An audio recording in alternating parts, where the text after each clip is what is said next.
जय हिंद दोस्तों, आप सभी लोगों का स्वागत है हमारे इस YouTube चैनल में।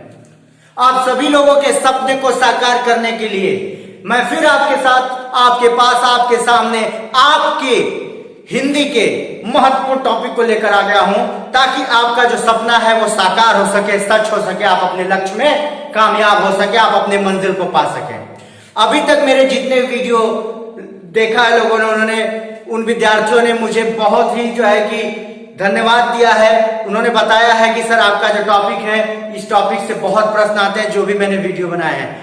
मैं आपके लिए ही ये वीडियो लेके आता हूं दोस्तों, आपके लिए, क्योंकि आपके सपने को साकार करने का जो मजा है वो किसी अन्य चीज में नहीं है। आपके सपने साकार होने से न केवल आपके भविष्य का जो है कि भविष्य सुनहरा होता है, बल्कि आपके परिवार, आपके साथ रहने वाले लोगों का, आपसे उम्मीद रखने वाले लोगों के भी भविष्य उज्जवल और सुनहरे होते हैं। तो उस सुनहरे और उज्जवल भविष्य को बनाने में जो मजा है वो अन्य किसी कार्य में नहीं है।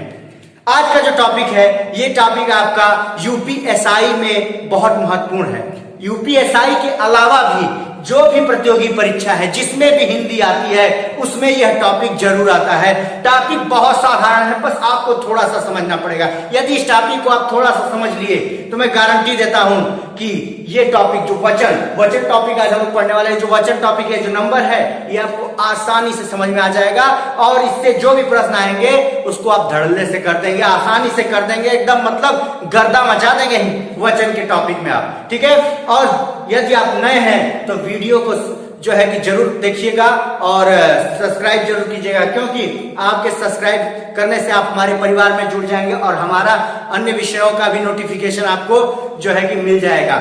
और सभी विद्यार्थियों को मैं जो है कि एक बार फिर कहना चाहूंगा कि पूरे ऊर्जा के साथ पढ़ाई कीजिए, पूरा ताकत लगा दीजिए, कि एक मौका जो मिलता है उस मौके में आपको सफल होना है। कंपटीशन बहुत ज्यादा है, हर टॉपिक, हर क्वेश्चन, मतलब एक एक क्वेश्चन पे कंपटीशन है, बस इतना समझ लीजिए आप। उस कंपटीशन को क्रैक करने के लिए, उस कंपटीशन में आपको सफल होने के लिए भैया मेहनत करना पड़ेगा। मैं मेहनत करवा सकता हूं, मैं आपका मार्गदर्शन कर सकता हूं, मैं आपको सही चीज दे सकता हूं, मैं आपको सही दिशा में ले जा सकता हूं, लेकिन मेहनत आपको भी करना पड़ेगा। देखिए, मैं भी मेहनत करता हूं तब आपके लिए वीडियो लेकर आता हूं। आप भी मेहनत कीजिए अपने लिए, अपने परिवार के लिए। बहुत सारी उम्मीदें हैं आपके परिवार से, आपके परिवार के लोगों का आपसे, ठीक है। तो आइए शुरू करते हैं। चलिए, आज का जो टॉपिक है वो टॉपिक है वचन। क्या है? वचन, जिसको अंग्रेजी में हम नंबर कहते हैं। मेरे इंग्लिश का नाउन एंड नंबर वीडियो भी आप देख सकते हैं, उसमें इंग्लिश में भी मैंने नंबर को पढ़ाया हुआ है और हिंदी में वचन कहते हैं। नंबर को क्या कहते हैं? वचन। देखिए, वचन होता क्या है, वचन कहते हैं किसको? देखिए, सबसे पहला प्रश्न ये होता है किसी भी टॉपिक का कि होता क्या है वो टॉपिक, है ना। तो यहाँ पे वचन की बात करें तो सबसे पहले हम ये जानेंगे कि वचन होता क्या है ना। चलिए, इसको मैं अपने दृष्टि से बता रहा हूं, ये मेरा अपना जो है कि परिभाषा मैं उसको कर रहा हूं। मैं आपको व्याकरण की दृष्टि से भी बताऊंगा। वचन, देखिए वचन क्या होता है। वचन एक वचन होता है जो हम किसी को वादा कर देते हैं। यहां पे जिस वचन की बात हो रही है दोस्तों, इस वचन का संबंध जो है संख्या से। किससे दोस्तों? संख्या से है। किससे है? संख्या से। यानी यहाँ पे हमें संख्या के बारे में चर्चा करनी है। किसके बारे में चर्चा करनी है? संख्या के बारे में। देखिए दोस्तों, संख्या गणित में होते हैं, लेकिन हिंदी में भी संख्या होते हैं। हिंदी में भी संख्या की जरूरत पड़ती है, और हिंदी में जो संख्या होती है वह संख्या जो क्या करती है, यह बताती है। देखिए, हिंदी की संख्या आपको यह बताएगी कि चीज एक है या चीज अनेक है। यानी जहां एक और अनेक की बात हो, केवल यहाँ दो ही संख्या होती है, एक और अनेक, यानी 1 और 2, यानी एक या दो। 1 और 2 यानी एक या दो, यानी एक या अनेक, यही संख्या होती है वचन की, है ना। एक की बात होती है, अनेक की बात होती है, अनेक में बहुत हो सकता है, ठीक है। तो वचन का मतलब होता है संख्या, यानी जहां संख्या के लिए हम बात करते हैं, ठीक है, संख्या की बात। अब आइए देखते हैं आगे। अब संख्या क्या होता है? मान लीजिए मैं कहूं कि मेरे पास पुस्तक है, मेरे पास पुस्तक है, या मैं कहूं मेरे पास कलम है, तो इससे आप अंदाजा लगा सकते हैं कि मैंने बोला मेरे पास कलम है या मेरे पास पुस्तक है, तो बनी सी बात है, यहां भी संख्या की बात हुई, यानी मेरे पास एक पुस्तक है या एक कलम है। हिंदी की दृष्टि से वह एक हुआ। यदि मैं इसी को कहूं कि मेरे पास पुस्तकें हैं या मेरे पास कलमें हैं, तो यहाँ पे क्या हुआ है, अनेक की बात हुई, दो एक से अधिक की बात, यानी दो या दो से अधिक की बात हुई। ऐसी स्थिति जब होती है दोस्तों, तो वहां पे हमें वचन का प्रयोग करना पड़ता है, वहां वचन हमें जानना पड़ता है। वचन होता क्या है, तो वचन होता है किसी भी संज्ञा जो है कि किसी भी संज्ञा, सर्वनाम, विशेषण और क्रिया आदि में एक या अनेक की बात बताने वाला है ना। संज्ञा, सर्वनाम, विशेषण, क्रिया के जिस रूप से हमें इस बात का बोध कि कोई भी वस्तु एक है या अनेक है। बात को ध्यान सुनिएगा कि संज्ञा, सर्वनाम, विशेषण, क्रिया आदि किसी भी चीज से हमें इस बात का बोध हो कि वस्तु एक है या अनेक है, तो वहां पे हम उसको हम वचन कहते हैं। क्या कहते हैं, वचन कहते हैं। उसको क्या कहते हैं दोस्तों, वचन कहते हैं। ठीक है, इसकी मैं परिभाषा भी आपको लिख दे रहा हूं। संज्ञा, सर्वनाम, विशेषण या क्रिया के जिस रूप से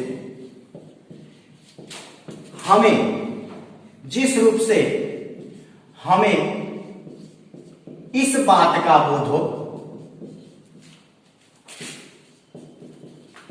इस बात का बोध हो,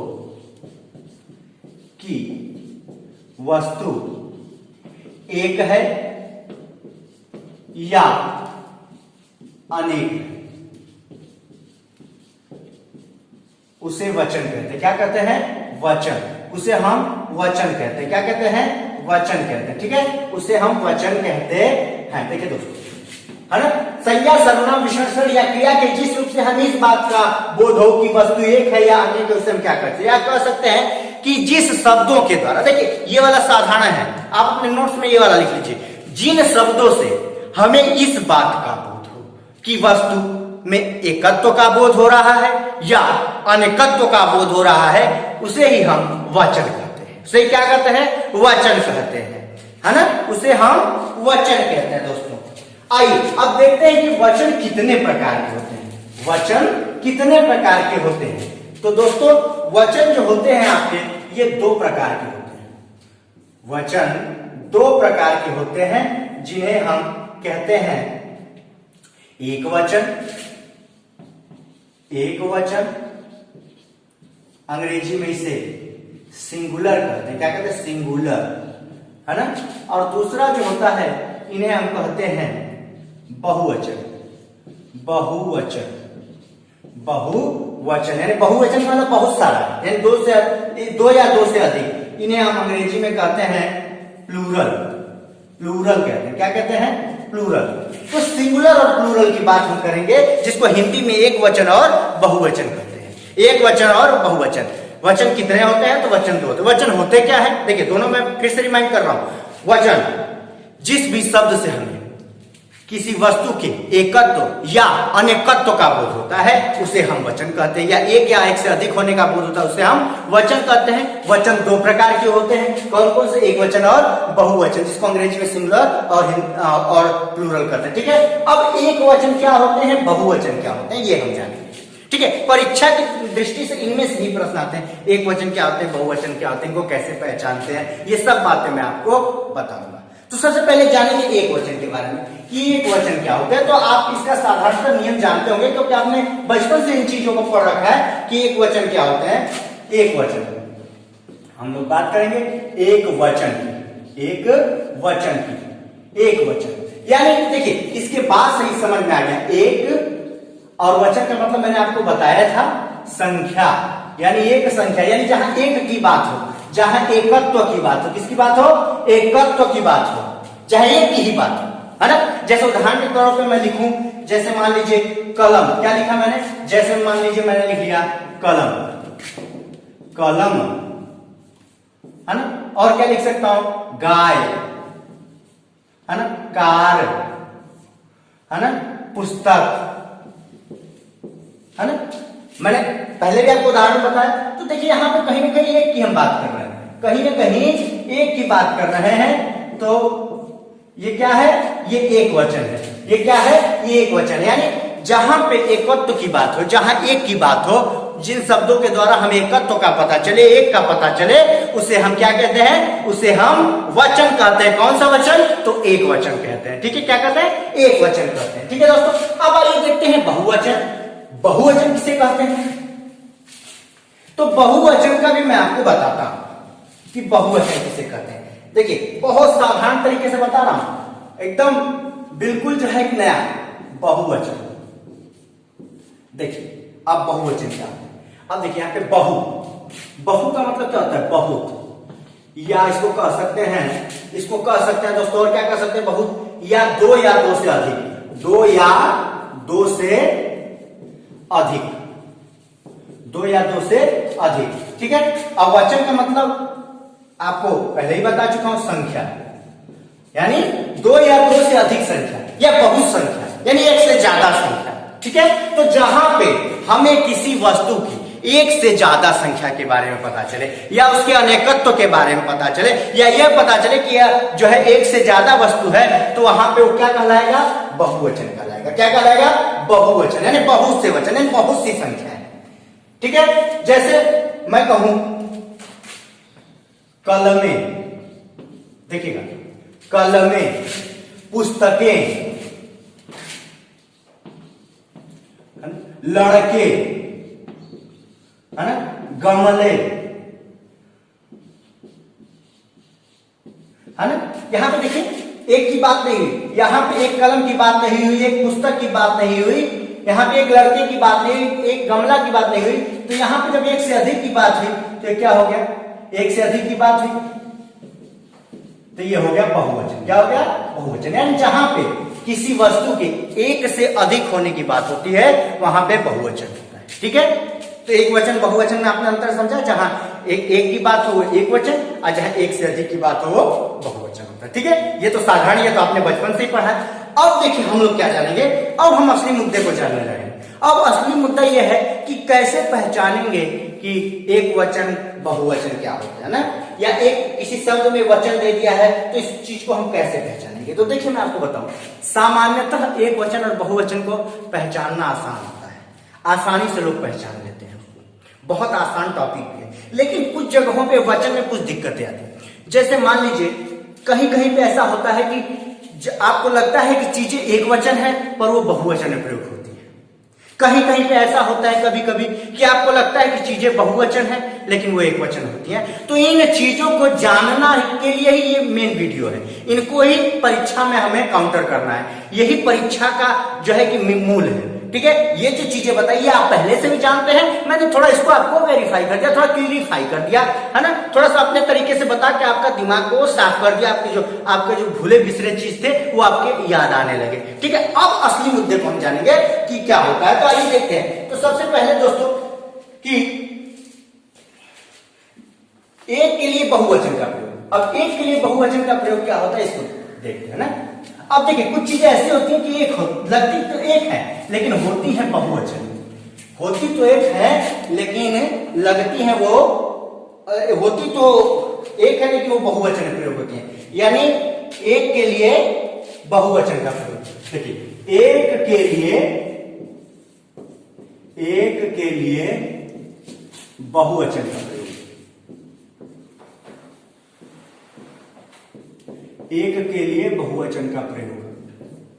ठीक है, यानी चीजें एक होंगी, यहां पे कर्ता एक होगा लेकिन इनके साथ शब्दों का जो प्रयोग होगा वो बहुवचन होगा। देखिए सबसे पहले देखिए आदर्श सूचक शब्दों के साथ, जब आदर्श सूचक शब्दों का आप प्रयोग करते हैं तो वह सदैव बहुवचन में होती है। किसमें होती है, बहुवचन में होती है, यानी बहुवचन में होती है, यानी उसको लगता है कि बहुवचन में। जैसे देख लीजिए, जैसे मैं कहूं आदर्श सूचक शब्दों के साथ, देखिए इसको, देखिए ये पॉइंट आप जरूर लिखिएगा, ये आपको याद रहेंगे तो आप वचन में कभी घबराएंगे नहीं, वचन आपको एकदम क्लियर रहेगा। एकदम क्लियर करने के लिए वचन, आदर्श सूचक शब्दों के साथ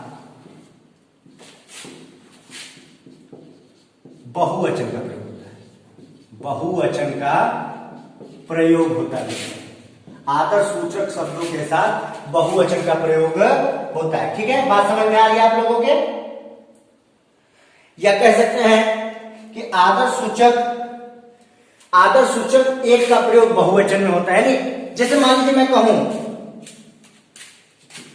पिताजी पिताजी बाजार जा रहे थे।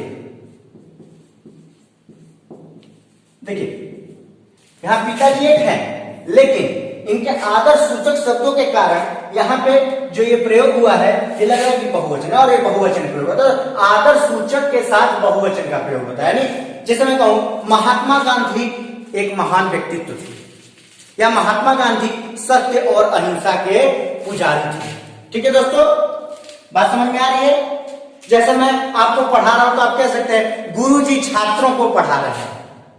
ठीक है, तो सम्मान सूचक एक के साथ, आदर सूचक एक के साथ बहुवचन का प्रयोग, इस बात का ध्यान रखिएगा परीक्षा में।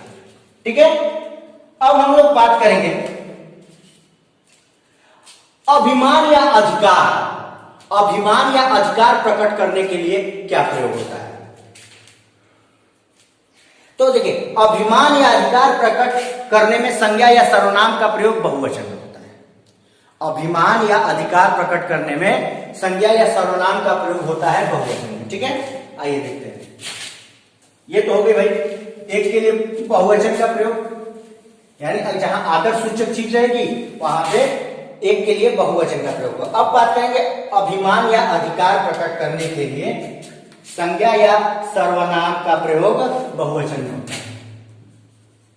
अधिकार या अभिमान प्रकट करने के लिए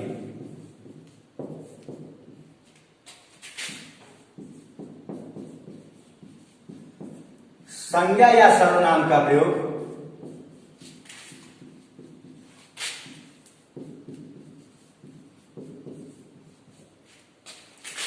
बहुवचन में होता है। किसमें होता है?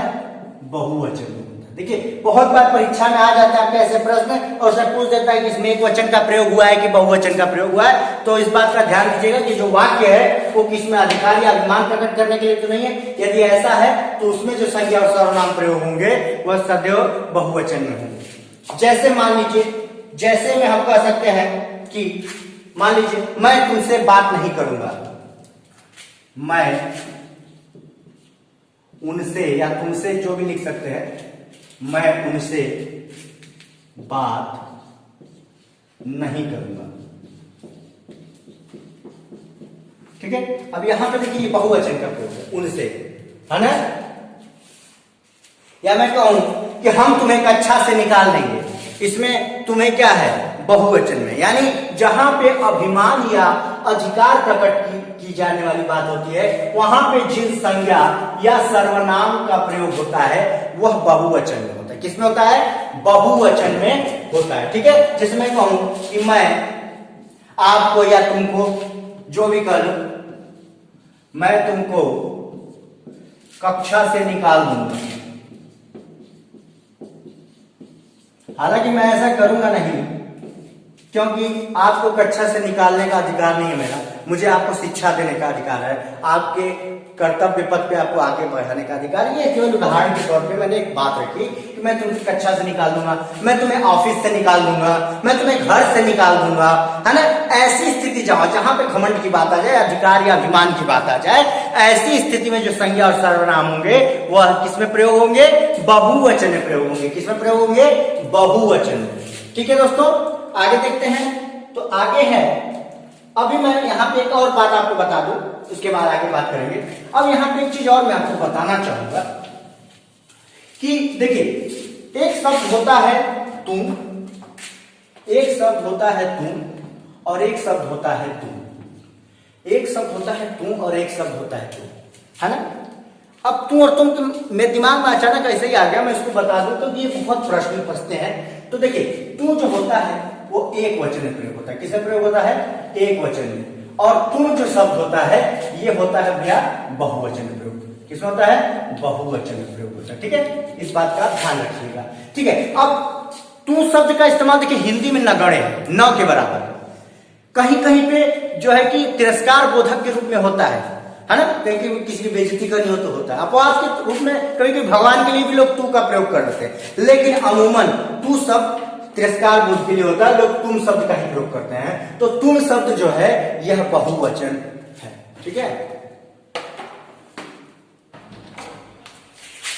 देखिए, अनेकता प्रकट करने के लिए कई संज्ञा शब्दों के साथ लोग, जन, गण, वर्ग, वृंद, समूह, समुदाय, जाति, दल आदि शब्द जोड़ के उसको बहुवचन कहा जाता है। यानी कई सारे ऐसे शब्द होते हैं जिनके साथ कई सारे संज्ञाएं शब्द ऐसे कि जिनके साथ ये शब्द जोड़ दिए जाए तो वो बहुवचन में बदल जाते हैं। जैसे देखिए, तुम के साथ लोग जोड़ देते हैं बहुवचन में, हालांकि तुम भी बहुवचन है। प्रिय जन, अध्यापक वर्ग या अध्यापक गण भी हो सकता है, ये भी बहुवचन है। नारी वृंद, जन समूह, अगर इनको अलग कर दिया जाए, जैसे जन समुदाय, जन एक अलग कर दिया जाए तो एक वचन हो जाएगा, समुदाय जोड़ने पे क्या हो जाता है, यह बहुवचन में हो जाता है, ठीक है। बात समझ आ रही है, अनेकता में आ जाता है। पुरुष, पुरुष एक वचन होता है, लेकिन उसके साथ जाति जोड़ दिया जाए तो बहुवचन होता है, यानी पुरुष जाति। क्रांति दल, है ना।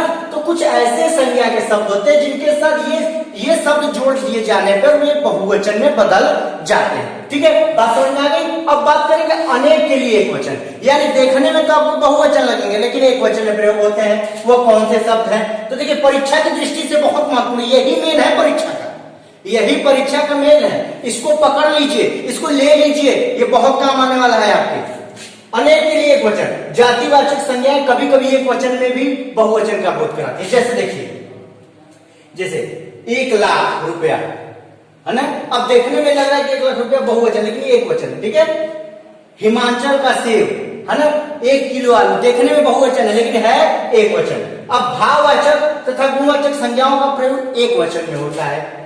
उनके पास बहुत सा सोना है, या मैं कहूं उनकी तिजोरी में बहुत सा धन है ना। तो देखिए, देखने में तो क्या है, भाववाचक संज्ञा क्या है, देखने में तो लग रहा है कि ये आपका बहुवचन है, लेकिन नहीं, ये क्या है, ये एक वचन है, ठीक है। क्योंकि भाववाचक और गुणवाचक संज्ञाओं का प्रयोग सदैव एक वचन में होता है। इस बात को ध्यान रख लीजिए, दिमाग में बैठा लीजिए, नोट्स बना लीजिए, ठीक है। सदैव बहुवचन में कौन कौन से शब्द प्रयोग होता है? तो सदैव बहुवचन, देखिए ये बहुत इंपॉर्टेंट है, बहुत इंपॉर्टेंट है। देखिए, इसको बहुत इंपॉर्टेंट, ये 2 चीज आपको बहुत इंपॉर्टेंट है, इसको बहुत ध्यान से देखिएगा। ये बहुत बार परीक्षाओं में फंसे ये शब्द जो है, बहुत बार। देखिए, सदैव बहुवचन में प्रयोग क्या होते हैं? सदैव बहुवचन में प्रयोग होता है प्राण, दर्शन, आंसू, होश, बाल, हस्ताक्षर आदि, है ना। ये क्या है? सदैव बहुवचन में प्रयोग होने वाले शब्द है। सदैव एक वचन में प्रयोग होने वाले शब्द, माल, जनता, सामान, सामग्री, सोना आदि, ये क्या है कि ये सदैव जो है एक वचन में प्रयोग होते हैं, ठीक है। ठीक है, बात समझ में आ गई। ये एक बात आप ये भी जान लीजिए कि द्रव्यवाचक जो है कि लगभग एक वचन में ही प्रयोग होते हैं, ठीक है चीजें। तो ये क्या चीजें हैं? इन चीजों को ही आपको परीक्षाओं में रखना है। देखिए, परीक्षा की दृष्टि से आपका ये जो टॉपिक